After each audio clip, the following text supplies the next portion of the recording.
نہیں، ایسا نہیں ہو سکتا۔ مالک بن عوف اپنے خیمے میں غصے سے بار بار زمین پر پاؤں مارتا اور کہتا تھا، وہ اتنی جلدی کس طرح یہاں تک پہنچ سکتے ہیں؟ کیا ہم اپنے ساتھ غداروں کو بھی لائے تھے جنہوں نے محمد صلی اللہ علیہ وسلم کو بہت دن پہلے خبردار کر دیا تھا کہ ہم آ رہے ہیں؟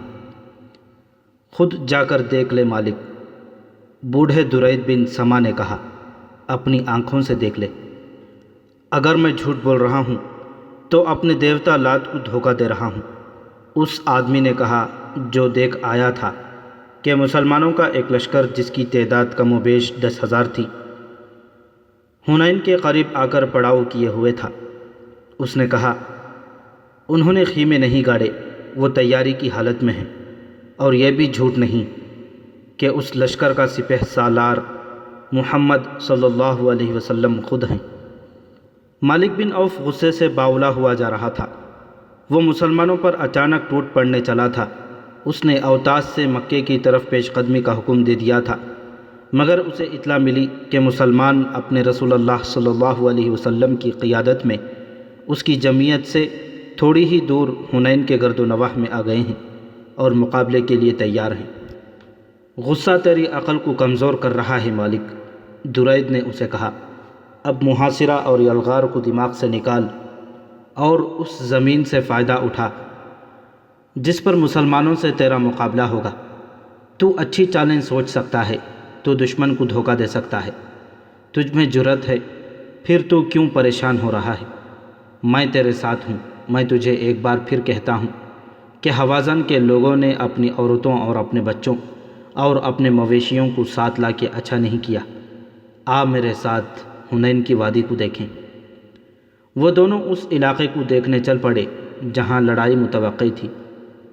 رسول اکرم صلی اللہ علیہ وسلم کے ساتھ مجاہدین کی جو فوج تھی اس کی تعداد 12,000 تھی۔ اس نفری میں مکہ کے 2,000 افراد ایسے تھے جنہیں اسلام قبول کیے ابھی چند دن ہی گزرے ہوئے تھے۔ بعض صحابہ اکرام ان نو مسلموں پر بھروسہ کرنے پر آمادہ نہیں تھے، لیکن اللہ کے رسول صلی اللہ علیہ وسلم کو اپنے اللہ پر بھروسہ تھا۔ ابو سفیان، اکرمہ اور صفوان رضی اللہ تعالیٰ عنہ مجمعین بھی نو مسلم تھے۔ یہ تینوں سرداری اور سالاری کے رتبوں کے افراد تھے جن کا نو مسلم قریش پر اثر و رسوخ بھی تھا، لیکن دیکھا گیا کہ یہ سب اپنی مرضی سے اس لشکر میں شامل ہوئے تھے۔ ایک مورخ نے لکھا ہے کہ ان تینوں نے مجاہدین کے لیے کم و بیش 100 زیرہ بختر دیے تھے۔ یہ لشکر 27 جنوری 630 عیسوی 6 شوال 8 ہجری کی صبح مکے سے روانہ ہوا اور 31 جنوری کی شام حنین کے گرد و نواح میں پہنچ گیا تھا۔ کوچ برق رفتار تھا۔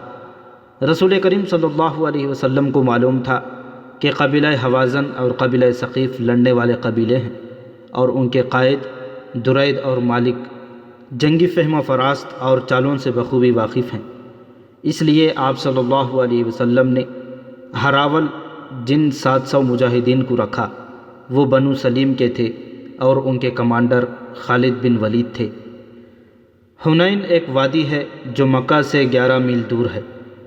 بعض جگہوں پر یہ وادی 7 میل چوڑی ہے، کہیں اس کی چوڑائی اس سے بھی کم ہے، اور حنین کے قریب جا کر وادی کی چوڑائی کم ہوتے ہوتے بمشکل 2 فرلانگ رہ جاتی ہے۔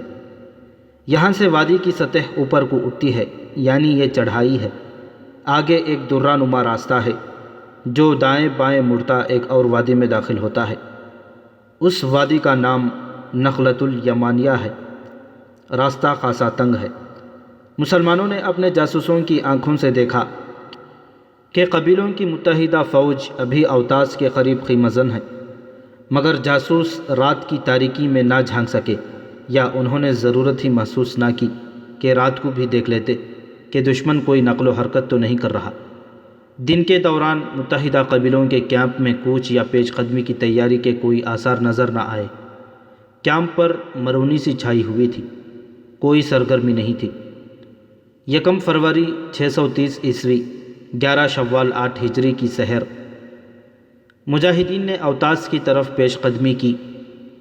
اسکیم یہ تھی کہ دشمن کے کیمپ پر یلغار کی جائے۔ امید یہی تھی کہ دشمن کو بے خبری میں جا لیں گے۔ پیش قدمی مکمل طور پر منظم تھی۔ ہراول میں بنو سلیم کے مجاہدین تھے جن کے قائد خالد بن ولید رضی اللہ تعالیٰ عنہ تھے۔ اس حیثیت میں خالد سب سے آگے تھے۔ اسلامی فوج کی نفری تو 12,000 تھی، لیکن اس باقاعدہ فوج کے ساتھ ایک باقاعدہ فوج بھی تھی جس کی نفری 20,000 تھی۔ یہ مکہ اور گرد و نواح کے لوگ تھے جو فوج کی مدد کے لیے ساتھ آئے تھے۔ ایک واقعہ قابل ذکر ہے۔ اتنا زیادہ لشکر دیکھ کر بعض صحابہ اکرام نے بڑے فخر سے کہا، کون ہے جو ہمیں شکست دے سکتا ہے؟ دو مورخوں نے لکھا ہے کہ اس فخر میں تکبر کی جھلک بھی تھی۔ خالد رضی اللہ تعالیٰ عنہ اسلامی لشکر کے آگے تھے۔ وہ جب وادی حنین کے تنگ راستے میں داخل ہوئے تو صبح طلوع ہو رہی تھی۔ خالد رضی اللہ تعالیٰ عنہ نے اپنے گھوڑے کو ایڑ لگائی اور رفتار تیز کر دی۔ خالد جوشیلے جنگجو تھے اور جارحانہ قیادت میں یقین رکھتے تھے۔ وہ جب مسلمان نہیں ہوئے تھے تو قبیلہ قریش کے سردار اعلیٰ ابو سفیان سے انہیں سب سے بڑی شکایت یہ تھی کہ وہ انہیں کھل کر لڑنے نہیں دیتے تھے۔ ان کے قبول اسلام کی ایک وجہ بھی یہ تھی کہ انہوں نے رسول کریم صلی اللہ علیہ وسلم کی عسکری قیادت میں وہ جذبہ دیکھا تھا جو انہیں پسند تھا۔ حضرت خالد نے قبول اسلام سے پہلے اکرمہ سے کہا بھی تھا کہ میرے عسکری جذبے اور میدان جنگ میں جارحانہ انداز کی قدر صرف مسلمان کر سکتے ہیں۔ رسول اللہ صلی اللہ علیہ وسلم نے خالد رضی اللہ تعالیٰ عنہ کی عسکری اہلیت اور قابلیت کی جو قدر کی تھی، اس کا ثبوت یہ تھا کہ وہ اتنے بڑے لشکر کے ہراول کے کمانڈر تھے۔ صبح طلوع ہو رہی تھی جب خالد بن ولید رضی اللہ تعالیٰ عنہ کا ہراول دستہ گھاٹی والے تنگ راستے میں داخل ہوا۔ اچانک زمین و آسمان جیسے پھٹ پڑے ہوں۔ ہوازن، ثقیف اور دیگر قبیلوں کے متحدہ فوج کے نعرے گھٹاؤں کی گرج اور بجلیوں کی کڑک کی طرح بلند ہوئے اور موسلادھار بارش کی طرح تیروں کی بوچھاڑیں آنے لگیں۔ یہ تیر دائیں بائیں کی چٹانوں اور ٹیکریوں سے آ رہے تھے۔ یہ دشمن کی گھات تھی۔ مالک بن عوف اور دریدہ بن سما نے دن کے وقت اپنے کیمپ میں کوئی سرگرمی ظاہر نہیں ہونے دی تھی۔ ایسے معلوم ہوتا تھا جیسے یہ جنگی کیمپ نہیں، کسی قافلے کا پڑاؤ ہے۔ شام کے بعد مالک بن عوف اپنی فوج کو حنین کے تنگ راستے پر لے گیا اور تیر اندازوں کو دونوں طرف چھپا کر بٹھا دیا تھا۔ تیروں کی بوچھاڑیں اچانک بھی تھیں اور بہت زیادہ بھی۔ مجاہدین کے گھوڑے تیر کھا کر بے لگام ہو کر بھاگے۔ جو سوار تیروں سے محفوظ رہے وہ بھی پیچھے کو بھاگ اٹھے۔ تیروں کی بوچھاڑیں اور تیز و تند ہو گئیں۔ گھوڑے بھی بے قابو اور سوار بھی بے قابو ہو گئے۔ بھگدڑ مچ گئی۔ مت بھاگو! خالد بن ولید رضی اللہ تعالیٰ عنہ تیروں کی بوچھاڑوں میں کھڑے چلا رہے تھے، پیٹھ نہ دکھاؤ، مقابلہ کرو ہم دشمن کو۔ گھوڑوں اور سواروں کی بھگدڑ ایسی تھی کہ خالد بن ولید رضی اللہ تعالیٰ عنہ کی پکار کسی کے کانوں تک پہنچتی ہی نہیں تھی۔ کوئی یہ دیکھنے کے لیے بھی نہیں رکتا تھا کہ خالد کے جسم میں کتنے تیر اتر گئے ہیں، اور وہ پیچھے ہٹنے کے بجائے وہیں کھڑے اپنے دستے کو مقابلے کے لیے للکار رہے۔ وہ آخر بھگدڑ کے ریلے کی ضد میں آ گئے اور ان کے دھکوں سے یوں دور پیچھے آ گئے جیسے سیلاب میں بہہ گئے ہوں۔ جب بھگدڑ کا ریلا گزر گیا تو خالد رضی اللہ تعالیٰ عنہ اتنے زخمی ہو چکے تھے کہ گھوڑے سے گر پڑے اور بے ہوش ہو گئے۔ ہراول کے پیچھے اسلامی فوج آ رہی تھی۔ اس کے رضاکاروں کا بے قاعدہ لشکر بھی تھا۔ ہراول کا دستہ بھاگتا دوڑتا پیچھے کو آیا تو فوج میں بھی بھگدڑ مچ گئی۔ ہراول کے بہت سے آدمیوں کے جسموں میں تیر پیوست تھے اور ان کے کپڑے خون سے لال تھے۔ گھوڑوں کو بھی تیر لگے ہوئے تھے۔ مالک بن عوف کی فوج کے نعرے جو پہلے سے زیادہ بلند ہو گئے تھے سنائی دے رہے تھے۔ یہ حال دیکھ کر اسلامی فوج بکھر کر پیچھے کو بھاگی۔ بعض مورخوں نے لکھا ہے کہ وہ قریش جو بددلی سے مسلمان ہوئے تھے اور اسلامی فوج کے ساتھ آ گئے تھے، انہوں نے اس بھگدڑ کو یوں بڑھایا جیسے جلتی پر تیل ڈالا جاتا ہے۔ وہ نہ صرف بھاگے بلکہ انہوں نے خوف و ہراس پھیلا دیا۔ انہیں ایک خوشی تو یہ تھی کہ لڑائی سے بچے اور دوسری خوشی یہ تھی کہ مسلمان بھاگ نکلے ہیں اور انہیں شکست ہوئی ہے۔ مسلمانوں کی کچھ نفری وہیں جا پہنچی جہاں سے چلی تھی۔ اس جگہ کو فوجی اڈہ بیس بنایا گیا تھا۔ زیادہ تعداد ان مسلمانوں کی تھی جنہوں نے پیچھے ہٹ کر ایسی جگہوں میں پناہ لے لی جہاں چھپا جا سکتا تھا، لیکن وہ چھپنے کے لیے بلکہ چھپ کر یہ دیکھنے کے لیے وہاں رکے تھے کہ وہاں ہوا کیا ہے اور وہ دشمن کہاں ہے جس سے ڈر کر پوری فوج بھاگ اٹھی ہے۔ وہاں تو حالت یہ ہو گئی تھی کہ بھاگتے ہوئے اونٹ اور گھوڑے ایک دوسرے سے ٹکرا رہے تھے اور پیادے ان کے درمیان آ کر کچلے جانے سے بچنے کے لیے ہر طرف بھاگ رہے تھے۔ رسول کریم صلی اللہ علیہ وسلم نے اپنی فوج کی یہ حالت دیکھی تو آپ صلی اللہ علیہ وسلم سن ہو کے رہ گئے۔ آپ بھاگنے والوں کے راستے میں کھڑے ہو گئے۔ آپ کے ساتھ 9 صحابہ اکرام تھے، ان میں 4 قابل ذکر ہیں، حضرت عمر، حضرت عباس، حضرت علی اور حضرت ابوبکر صدیق رضی اللہ تعالیٰ عنہم اجمعین۔ مسلمانوں، رسول کریم صلی اللہ علیہ وسلم نے بلند آواز سے للکارنا شروع کر دیا، کہاں جا رہے ہو؟ میں ادھر کھڑا ہوں، میں جو اللہ کا رسول ہوں، مجھے دیکھو، میں محمد ابن عبداللہ یہاں کھڑا ہوں۔ مسلمان حضور صلی اللہ علیہ وسلم کے قریب سے بھاگتے ہوئے گزرتے چلے جا رہے تھے۔ آپ صلی اللہ علیہ وسلم کی کوئی نہیں سن رہا تھا۔ خالد بن ولید کہیں نظر نہیں آ رہے تھے، وہ آگے کہیں بے ہوش پڑے تھے۔ اتنے میں قبیلہ حوازن کے کئی آدمی اونٹوں اور گھوڑوں پر سوار بھاگتے ہوئے مسلمانوں کے تعاقب میں آئے۔ ان کے آگے ایک شتر سوار تھا جس نے جھنڈا اٹھا رکھا تھا۔ حضرت علی رضی اللہ تعالیٰ عنہ نے ایک مسلمان کو ساتھ لیا اور اس شتر سوار علمبردار کے پیچھے دوڑ پڑے۔ قریب جا کر حضرت علی رضی اللہ تعالیٰ عنہ نے اس کے اونٹ کی پچھلی ٹانگ پر تلوار کا وار کر کے ٹانگ کاٹ دی۔ اونٹ گرا تو سوار بھی گر پڑا۔ حضرت علی رضی اللہ تعالیٰ عنہ نے اس کے اٹھتے اٹھتے اس کی گردن صاف کاٹ دی۔ حضور صلی اللہ علیہ وسلم ایک ٹیکری پر جا کھڑے ہوئے۔ دشمن کے کسی آدمی کی للکار سنائی دی، وہ رہا محمد، قتل کر دو۔ تاریخ میں ان آدمیوں کو قبیلہ ثقیف کے آدمی لکھا گیا ہے جو اپنے آدمی کی للکار پر اس ٹیکری پر چڑھنے لگے جس پر رسول اللہ صلی اللہ علیہ وسلم کھڑے تھے۔ صحابہ اکرام جو آپ کے ساتھ تھے ان آدمیوں پر ٹوٹ پڑے۔ مختصر سے معرکے سے وہ سب بھاگ نکلے، ان میں سے کوئی بھی رسول اکرم صلی اللہ علیہ وسلم تک نہ پہنچ سکا۔ میں مالک بن عوف سے شکست نہیں کھاؤں گا، رسول اللہ صلی اللہ علیہ وسلم نے کہا۔ وہ اتنی آسانی سے کیسے فتح حاصل کر سکتا ہے؟ حضور صلی اللہ علیہ وسلم نے اپنی فوج کو بکھرتے اور بھاگتے تو دیکھ ہی لیا تھا، آپ دشمن کو بھی دیکھ رہے تھے، بلکہ دشمن کو زیادہ دیکھ رہے تھے۔ آپ صلی اللہ علیہ وسلم کی عسکری حس نے محسوس کر لیا کہ مالک بن عوف اپنے پہلے بھرپور اور کامیاب وار پر اس قدر خوش ہو گیا ہے کہ اسے اگلی چال کا خیال ہی نہیں رہا۔ وہ اسلامی فوج کی بھگدڑ اور افراتفری کی پسپائی سے فائدہ نہیں اٹھا رہا تھا۔ حضور صلی اللہ علیہ وسلم کو توقع تھی کہ مالک بن عوف کی متحدہ فوج مسلمانوں کے تعاقب میں آئے گی، لیکن تعاقب میں دشمن کے جو آدمی آئے تھے وہ تعداد میں تھوڑے اور غیر منظم تھے۔ اس کے علاوہ حضور صلی اللہ علیہ وسلم نے اپنے ہراول دستے کو پیچھے آتے بھی دیکھا تھا، اور آپ صلی اللہ علیہ وسلم نے معلوم بھی کیا تھا کہ ہراول کے کتنے آدمی شہید اور زخمی ہوئے۔ آپ کو بتایا گیا کہ کئی ایک مجاہدین، گھوڑے اور اونٹ زخمی ہوئے ہیں، شہید ایک بھی نہیں ہوا۔ اس سے رسول کریم صلی اللہ علیہ وسلم نے یہ رائے قائم کی کہ یہ دشمن تیر اندازی میں اناڑی ہے اور جلد باز بھی۔ اتنی زیادہ تیر اندازی کسی کو زندہ نہ رہنے دیتی۔ حضور اکرم صلی اللہ علیہ وسلم نے اپنے پاس کھڑے صحابہ اکرام رضی اللہ تعالیٰ عنہم اجمعین پر نظر ڈالی۔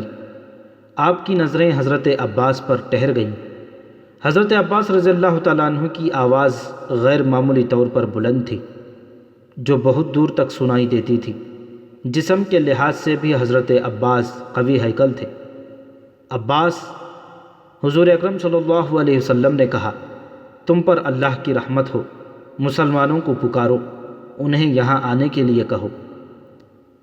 اے انصار، حضرت عباس رضی اللہ تعالیٰ عنہ نے انتہائی بلند آواز میں پکارنا شروع کر دیا، اے اہل مدینہ، اے اہل مکہ، آؤ اپنے رسول کے پاس آؤ۔ حضرت عباس رضی اللہ تعالیٰ عنہ قبیلوں کے اور آدمیوں کے نام لے لے کر پکار رہے تھے اور کہتے رہے کہ اپنے رسول صلی اللہ علیہ وسلم کے پاس، اپنے اللہ کے رسول کے پاس آؤ۔ سب سے پہلے انصار آئے۔ ان کی تعداد معمولی تھی، لیکن ایک کو دیکھ کر دوسرا آتا چلا گیا۔ مکہ کے کچھ دوسرے قبیلوں کے لوگ بھی آ گئے، ان کی تعداد 100 ہو گئی۔ رسول کریم صلی اللہ علیہ وسلم نے دیکھا کہ قبیلہ حوازن کے بہت سے آدمی پسپا ہوتے مسلمانوں کی طرف دوڑے آ رہے تھے۔ آپ صلی اللہ علیہ وسلم نے ان 100 مجاہدین کو دشمن کے ان آدمیوں پر حملے کا حکم دیا۔ مجاہدین ان کے عقب سے ان پر ٹوٹ پڑے۔ حوازن کے آدمی بوکھلا گئے اور مقابلے کے لیے سنبھلنے لگے، لیکن مجاہدین نے انہیں سنبھلنے کی مہلت نہ دی۔ ان میں سے بہت سے بھاگ نکلے، ان کے زخمی اور ہلاک ہونے والے پیچھے رہ گئے۔ وہ تو اچانک ایسے حالات پیدا ہو گئے تھے کہ مجاہدین میں بھگدڑ مچ گئی تھی، ورنہ وہ ہمیشہ اپنے سے کئی گنا زیادہ دشمن سے لڑے اور فاتح اور کامران رہے تھے۔ انہوں نے دیکھا کہ عباس رضی اللہ تعالیٰ عنہ کی پکار پر مسلمان رسول اکرم صلی اللہ علیہ وسلم کے حضور اکٹھے ہو رہے ہیں، اور دشمن مسلمانوں کے چھوٹے سے گروہ کے جوابی حملے کو بھی برداشت نہیں کر سکا۔ اور انہوں نے یہ بھی دیکھا کہ حوازن اور ثقیف ان کے تعاقب میں نہیں آ رہے، تو کئی ہزار مجاہدین واپس آ گئے۔ رسول اکرم صلی اللہ علیہ وسلم نے انہیں فوراً منظم کیا اور دشمن پر حملے کا حکم دے دیا۔ خالد بن ولید لاپتہ تھے، کسی کو ہوش نہیں تھا کہ دیکھتا کہ کون لاپتہ ہے اور کون کہاں ہے۔ وہی تنگ گھاٹی جہاں مجاہدین پر قہر ٹوٹا تھا، اب متحدہ قبائل کی موت کی گھاٹی بن گئی۔ قبیلہ حوازن چونکہ سب سے زیادہ لڑاکا قبیلہ تھا، اس لیے اسی کے آدمیوں کو آگے رکھا گیا تھا۔ یہ لوگ بلا شک و شبہ ماہر لڑاکے تھے، لیکن مسلمانوں نے جس قہر سے حملہ کیا تھا اس کے آگے حوازن ٹھہر نہ سکے۔ مسلمان اس خفت کو بھی مٹانا چاہتے تھے جو انہیں غلطی سے اٹھانی پڑی تھی۔ یہ دست بدست لڑائی تھی۔ مجاہدین نے تیغ زنی کے جو جوہر دکھائے کہ حوازن گر رہے تھے یا معرکے سے نکلنے کی کوشش کر رہے تھے۔ رسول اکرم صلی اللہ علیہ وسلم معرکے کے قریب ایک بلند جگہ کھڑے تھے۔ آپ صلی اللہ علیہ وسلم نے للکار للکار کر کہا، انا النبی لا کذب، انا ابن عبد المطلب۔ یہ جھوٹ نہیں ہے کہ میں نبی ہوں، میں ابن عبد المطلب ہوں۔ حوازن پیچھے ہٹتے چلے جا رہے تھے۔ وہ اب وار کرتے کم اور وار روکتے زیادہ تھے۔ ان کا دم خم ٹوٹ رہا تھا۔ ان کے پیچھے قبیلہ ثقیف کے دستے تیار کھڑے تھے۔ مالک بن عوف نے چلا چلا کر حوازن کو پیچھے ہٹا لیا۔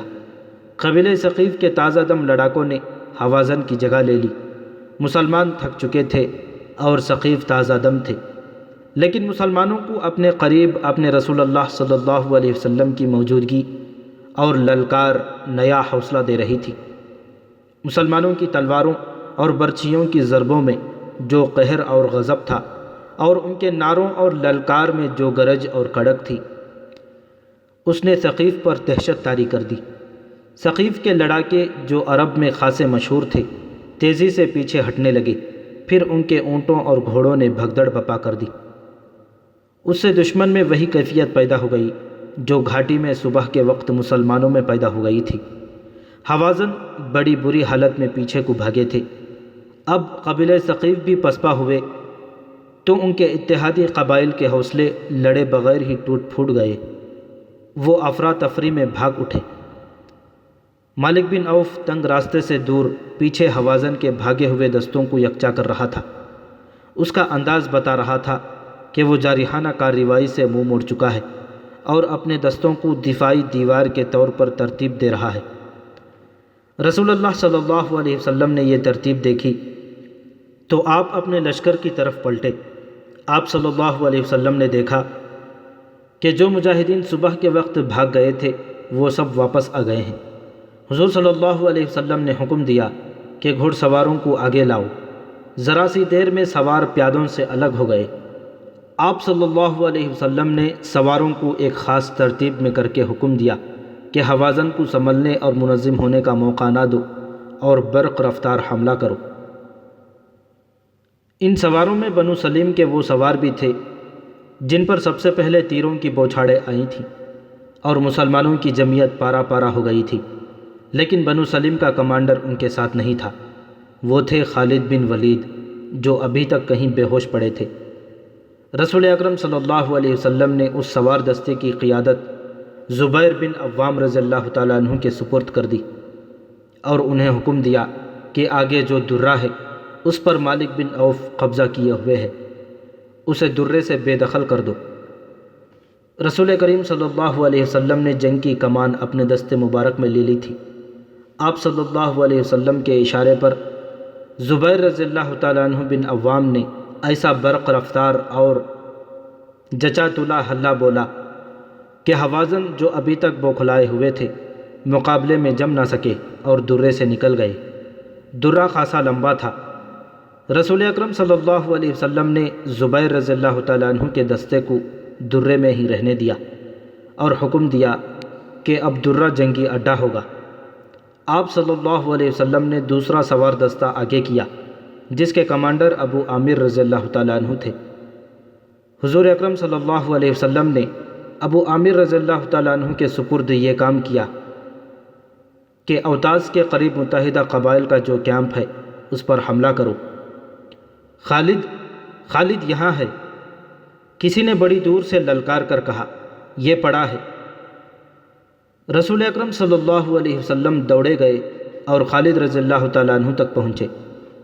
خالد ابھی تک بے ہوش پڑے تھے۔ آپ صلی اللہ علیہ وسلم خالد کے پاس بیٹھ گئے اور ان کے سر سے پاؤں تک پھونک ماری۔ خالد رضی اللہ تعالیٰ عنہ نے آنکھیں کھول دیں۔ رسول اللہ صلی اللہ علیہ وسلم نے خالد کی آنکھوں میں آنکھیں ڈالیں۔ خالد اٹھ کھڑے ہوئے۔ انہیں جو تیر لگے تھے وہ گہرے نہیں اترے تھے۔ تیر نکال لیے گئے اور بڑی تیزی سے مرہم پٹی کر دی گئی۔ یا رسول اللہ صلی اللہ علیہ وسلم، خالد رضی اللہ تعالیٰ عنہ نے کہا، میں لڑوں گا، میں لڑنے کے قابل ہوں۔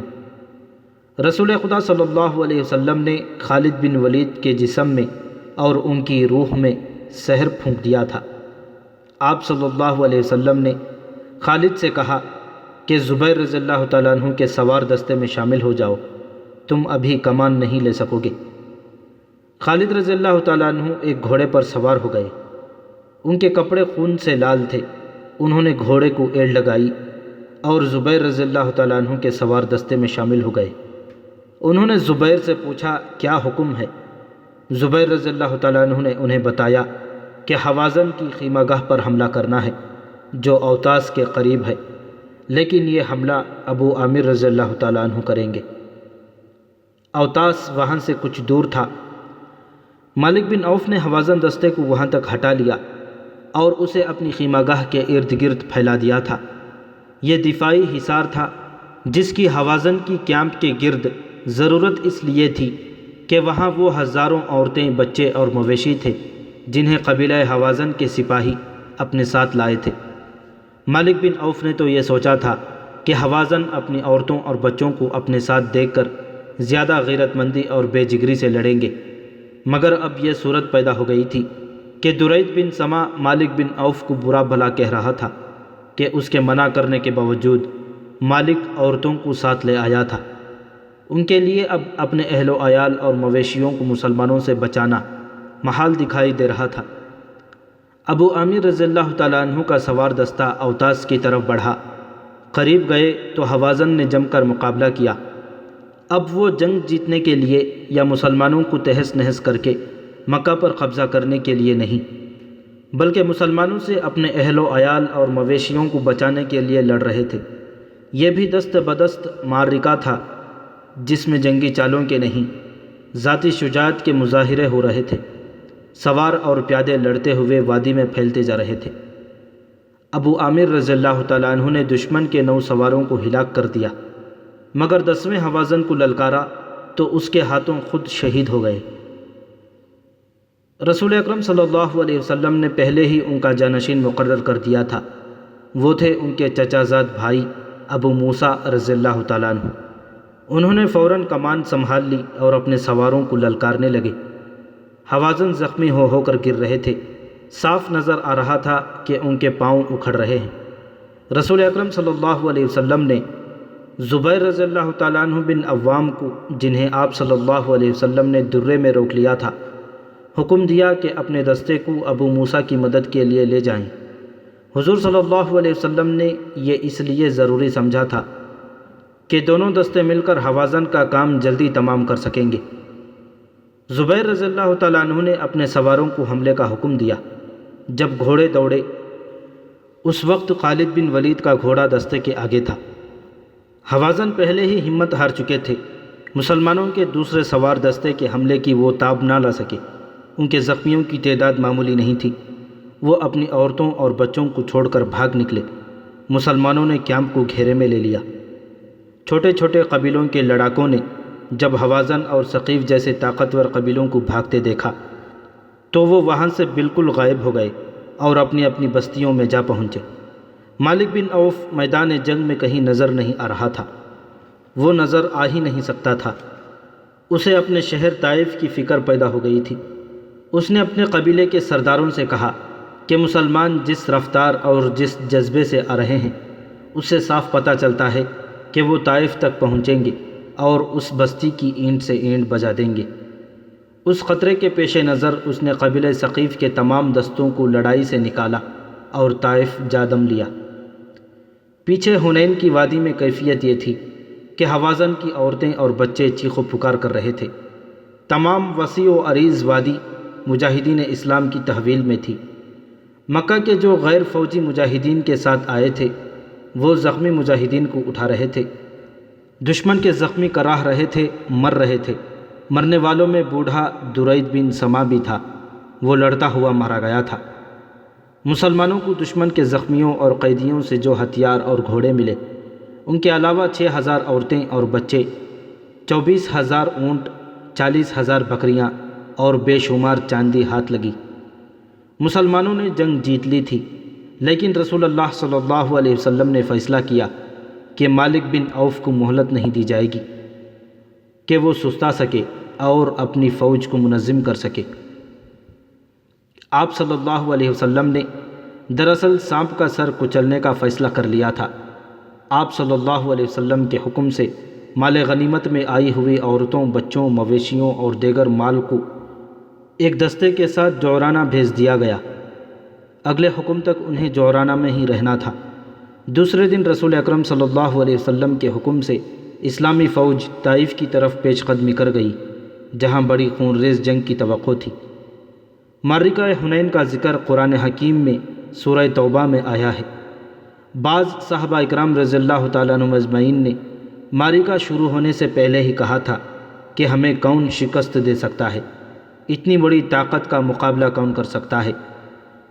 سورہ توبہ میں آیا ہے، اللہ نے بہت سے موقعوں پر تمہاری مدد کی، اور حنین کے دن بھی جب تم کو اپنی کثرت پر ناز تھا، حالانکہ وہ تمہارے کچھ کام نہ آئی، اور زمین باوجود اپنی وسعت کے تم پر تنگ ہو گئی اور تم پیٹ پھیر کر بھاگے۔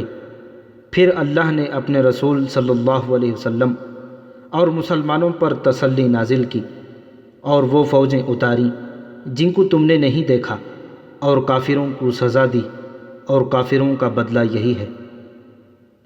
طائف بڑی خوبصورت بستی ہوا کرتی تھی۔ یہ باغوں کی بستی تھی، پھلوں اور پھولوں کی مہک سے ہوائیں مخمور رہتی تھیں۔ طائف میں جا کر دکھی دل کھل اٹھتے تھے۔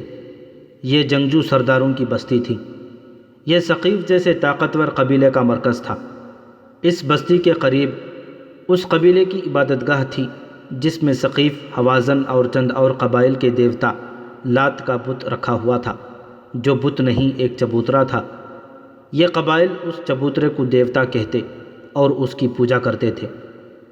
اس عبادت گاہ میں اس کا کاہن رہتا تھا، جسے خدا کا اور دیوتا لات کا ایلچی سمجھا جاتا تھا۔ کاہن فال نکال کر لوگوں کو آنے والے خطروں سے آگاہ کر دیا کرتا تھا۔ کاہن کسی خوش نصیب کو ہی نظر آیا کرتا تھا۔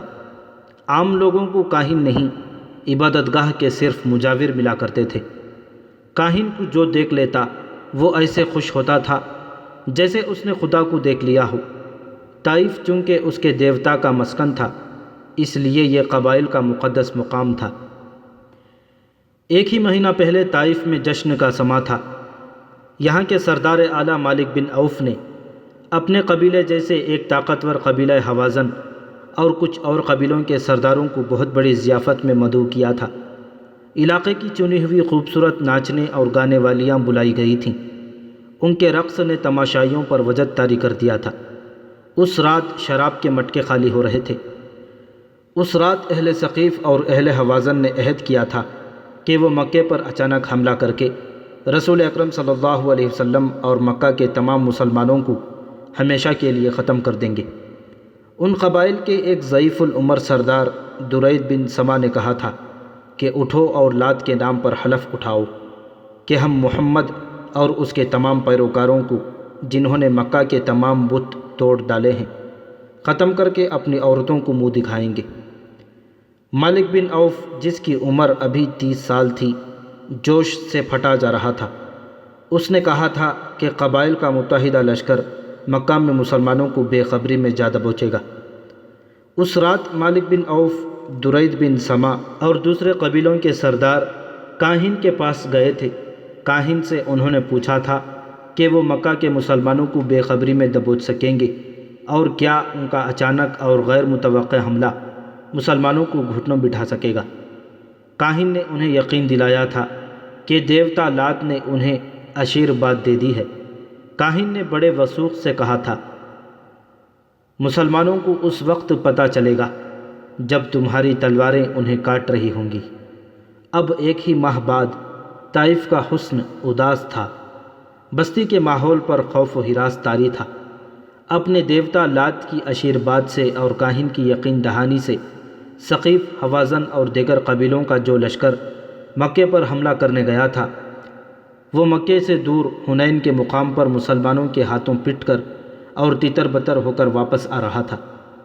بھاگ کے آنے والوں میں پیش پیش اس متحدہ لشکر کا سالار اعلیٰ، جوان سال اور جوشیلا سردار مالک بن عوف تھا۔ وہ سب سے پہلے اس لیے طائف پہنچا تھا کہ شہر کے دفاع کو مضبوط بنا سکے۔ مسلمان رسول اکرم صلی اللہ علیہ وسلم کی قیادت میں طائف کی طرف بڑھے آ رہے تھے۔ طائف کے لوگوں، طائف کی گلیوں میں گھبرائی گھبرائی سی آوازیں اٹھ رہی تھیں۔ مسلمان آ رہے ہیں، شہر کا محاصرہ ہوگا، تیار ہو جاؤ، اناج اور کھجوریں اکٹھی کر لو، پانی جمع کر لو۔ سب سے زیادہ گھبراہٹ مالک بن عوف پر طاری تھی۔ اسے طائف ہاتھ سے جاتا نظر آ رہا تھا۔ اسے شکست اور پسپائی کی چوٹ تو پڑی ہی تھی۔ سب سے بڑی چوٹ اس پر یہ پڑی کہ وہ جب شہر میں داخل ہوا تو عورتوں نے اس کی بہادری اور فتح کے گیت گانے کے بجائے اسے نفرت کی نگاہوں سے دیکھا تھا، اور اس کے لشکریوں کو بعض عورتوں نے طعنے بھی دیے تھے۔ بیویاں اور بیٹیاں کہاں ہیں جنہیں تم ساتھ لے گئے تھے؟ عورتیں لشکریوں سے طنزیہ لہجے میں پوچھ رہے تھے۔ بچے بھی مسلمانوں کو دے آئے ہو؟ یہ بھی ایک طعنہ تھا جو عورتیں انہیں دے رہی تھیں۔ مالک بن عوف نے اپنے سامنے اپنے نائب سالاروں اور کمانڈروں کو بٹھا رکھا تھا اور انہیں بڑی تیز تیز بولتے ہوئے کہہ رہا تھا کہ دوسرے قبیلوں کو بھی شہر میں لے آؤ، مسلمان آ رہے ہیں۔ مالک بن عوف نے ذرا سا بھی آرام نہ کیا، آتے ہی طائف کا دفاع مضبوط کرنے میں لگ گیا۔ اس کے نائب، کمانڈر اور قاصد پسپا ہو کر آنے والوں کو اکٹھا کرنے میں لگے ہوئے تھے۔ آدھی رات تک وہ تھک کر چور ہو چکا تھا۔ اس نے اپنی سب سے زیادہ حسین اور چہیتی بیوی کو اپنے پاس بلایا۔ وہ آ گئی۔ کیا آپ نے حلف نہیں اٹھایا تھا کہ محمد صلی اللہ علیہ وسلم اور اس کے تمام پیروکاروں کو، جنہوں نے مکہ کے بت توڑ دیے تھے، ختم کر کے اپنی عورتوں کو منہ دکھائیں گے؟ بیوی نے اسے کہا، آپ فتح کے بجائے ماتھے پر شکست کا داغ لے کر آئے ہیں۔ آپ کے حلف اور عہد کے مطابق میرا وجود آپ پر حرام ہے۔ تم میری بیوی ہو۔ مالک بن عوف نے غصے سے کہا، میری حکم عدولی کی جرأت نہ کرو۔ میں بہت تھکا ہوا ہوں اور میں بہت پریشان ہوں۔ مجھے اس وقت تمہاری ضرورت ہے۔ تم میری سب سے پیاری بیوی ہو۔ آپ کو میری ضرورت ہے، بیوی نے کہا، لیکن مجھے ایک غیرت مند مرد کی ضرورت ہے۔ مجھے اس مالک بن عوف کی ضرورت ہے جو یہاں سے عہد کر کے نکلا تھا کہ مسلمانوں کو مکہ کے اندر ہی ختم کر کے واپس آئے گا۔ کہاں ہے وہ مالک بن عوف؟ وہ میرے لیے مر گیا ہے۔ اس مالک بن عوف کو میں نہیں جانتی جو اپنے قبیلے اور اپنے دوست قبیلوں کی ہزاروں عورتیں اور ہزاروں بچے اپنے دشمن کے حوالے کر کے اپنی خوابگاہ میں آ بیٹھا ہے اور ایک عورت سے کہہ رہا ہے کہ مجھے تمہاری ضرورت ہے۔ اس حسین عورت کی آواز بلند ہو کر جذبات کی شدت سے کانپنے لگی۔ وہ مالک بن عوف کے پلنگ سے اٹھ کھڑی ہوئی اور کہنے لگی، آج رات تمہاری کوئی بیوی تمہارے پاس نہیں آئے گی۔ آج رات تمہاری کسی بیوی کو ان عورتوں کی آہیں اور فریادیں چین سے سونے نہیں دیں گی جو مسلمانوں کے قبضے میں ہیں۔ ذرا سوچ، تصور میں لا ان عورتوں کو، ان نوخیز لڑکیوں کو جنہیں تو مسلمانوں کے حوالے کر آیا ہے۔ وہ اب مسلمانوں کے بچے پیدا کریں گی، بچے جو ان کے قبضے میں ہیں وہ مسلمان ہو جائیں گے۔ مالک بن عوف تو خطروں میں کود جانے والا خود سر آدمی تھا۔